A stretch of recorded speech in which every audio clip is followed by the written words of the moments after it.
Selective laser trabeculoplasty, SLT, in modern glaucoma care. Glaucoma treatment has evolved beyond just daily eye drops or major surgery.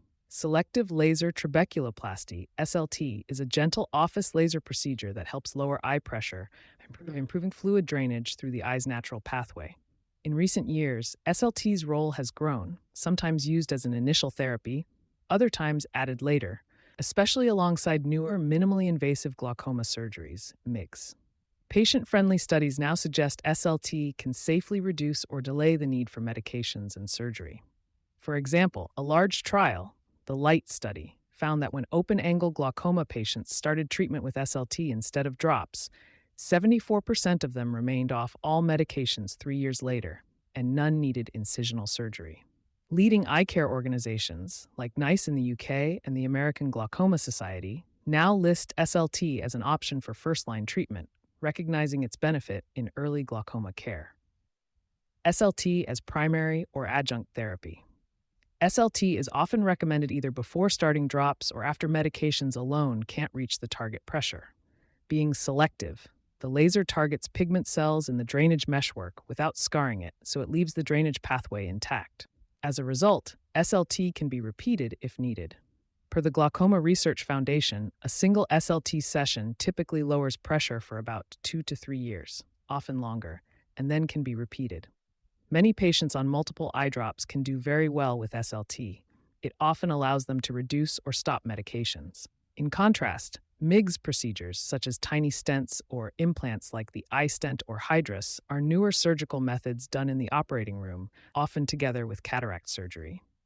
MIGS also aim to drop pressure or cut down medications and are especially used in mild to moderate glaucoma. For example, one study found that combining a Hydrus microstent with cataract surgery gave the same IOP drop as SLT alone, but allowed many more patients to go medication-free, 47% versus only 4% with SLT. However, that MIGS group did have a few more short-term issues, temporary blurred vision or IOP spikes, that weren't seen in the SLT group. In practice, doctors may choose MIGS when slightly lower pressures are needed than SLT can usually achieve, or when a patient is already getting cataract surgery. MIGS generally have a good safety profile and modest pressure drops, filling a gap between simple drops laser and major glaucoma surgery. SLT can also be used after a MIGS or vice versa. Notably, SLT still helps even if a stent is already in place. One study showed that glaucoma patients who had an iStent implant and then received SLT got about the same eye pressure reduction as others. But importantly, the previous stent group ended up on fewer medications afterwards. This suggests SLT adds benefit in terms of med reduction even after MIGS. In all cases, SLT is a quick outpatient procedure and may be tried first in suitable patients because it has minimal downsides. If it does not achieve the needed pressure, doctors can then consider stepping up to MIGS or traditional surgery. Durability and retreatment, SLT's effects wear off over time. In general, about half to 3/4 of eyes have successful pressure control at 1 year, but many lose enough effect by 3 to 5 years that retreatment is needed. A review of studies reported SLT success rates ranging roughly 45 to 87% at 1 year, falling to only 25% by 5 years.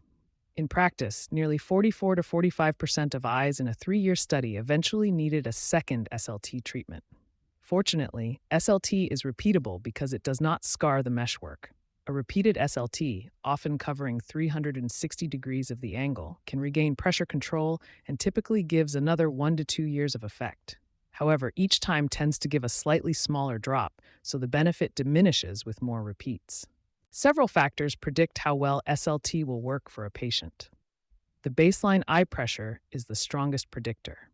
Patients with higher starting pressures tend to get bigger pressure drops and higher success rates, simply because there's more to reduce. In fact, eyes with very low pressure to start, such as normal tension glaucoma, may see little benefit at all. Other features like pigment in the drainage angle or pseudoexfoliation may slightly alter response, but results are quite individual. Age, race, or severity do not strongly predict outcomes beyond their effect on baseline IOP.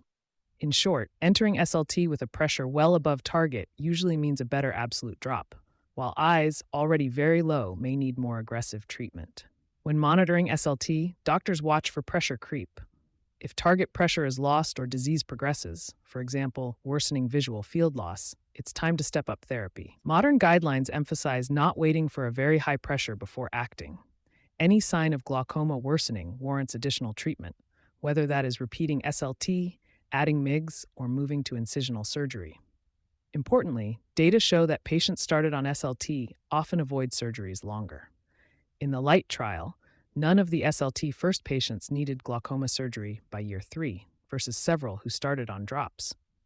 Safety and side effects. SLT is exceptionally safe for patients. It is done in the clinic under topical anesthesia and causes minimal discomfort. The most common side effects are mild and short-lived. Nearly all patients have some mild eye inflammation, seen as a few cells in the front chamber, for a day or two after the laser, which usually helps the pressure drop before it resolves. Many patients also take a few anti-inflammatory drops for a week. Some people might notice a bit of redness or eye irritation right after. A known effect is a transient pressure spike. In roughly 20 to 30% of eyes, the IOP temporarily rises by about 5 mm or more in the first few hours, especially if a lot of angle pigment is present. This spike usually takes a day to 48 hours to go away, and doctors often give a preventive drop, like brimonidine or acetazolamide, to blunt it. Rarely, a spike can be higher and take a few days to settle. Serious complications from SLT are very rare.